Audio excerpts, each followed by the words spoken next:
accuracy. Length, distance, is the easiest measure to internalize. Most people have a fair grasp of 10 centimetres, the width of an adult fist with a thumb held outside. A metre, roughly ground to waist for an average man, and a kilometre, a 1-minute drive in city traffic.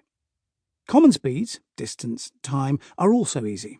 A brisk walk is 6 kilometres per hour. A rapid intercity train is 300 kilometres per hour. A jetliner pushed by a strong jet stream does 1,000 kilometres per hour. Masses are more difficult to feel. A newborn child usually weighs less than 5 kilograms. A small deer less than 50 kilograms. Some battle tanks weigh less than 50 tons, and the maximum takeoff weight of an Airbus 380 is more than 500 tons. Volumes can be equally tricky. The gasoline tank of a small sedan is less than 40 litres. The internal volume of a small American house is usually less than 400 cubic metres. Getting the feel for energy and power, joules and watts, or current and resistance, amperes and ohms, is hard without working with these units frequently. So relative comparisons, such as the gap between African and European energy use, are easier.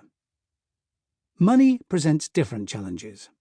Most people appreciate relative levels of their incomes or savings, but historic comparisons on a national and international level must be adjusted for inflation, and international comparisons must account for fluctuating exchange rates and changing purchasing powers.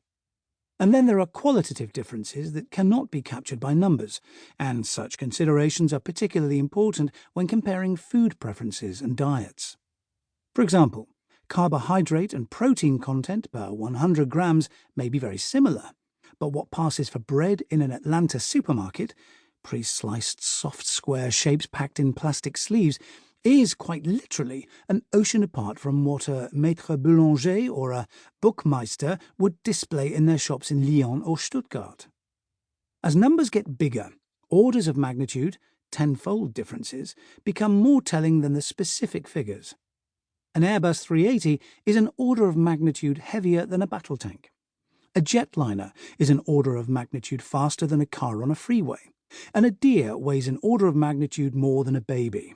Or, using superscripts and multiples according to the International System of Units, a newborn baby is 5 times 10 to the power of 3 grams or 5 kilograms. An Airbus 380 is more than 5 times 10 to the power of 8 grams, or 500 million grams.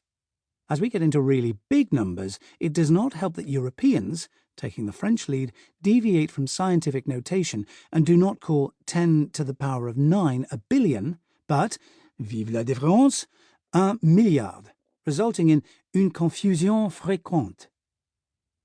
The world will soon have 8 billion people, or 8 times 10 to the power of 9.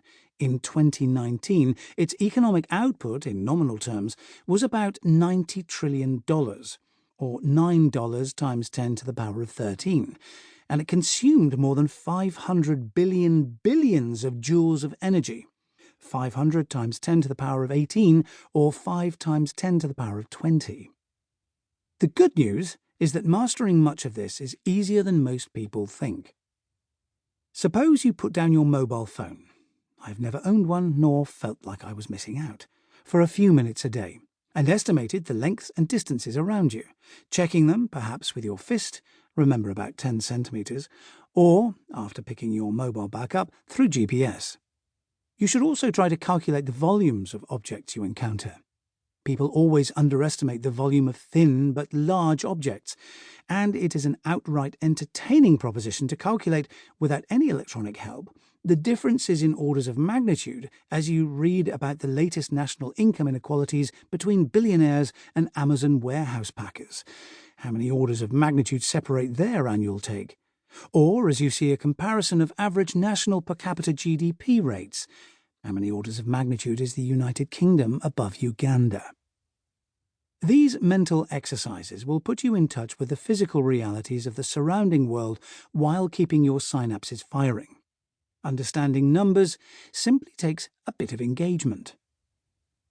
My hope is that this audiobook will help listeners understand the true state of our world. I hope it might surprise you, cause you to marvel at the uniqueness of our species.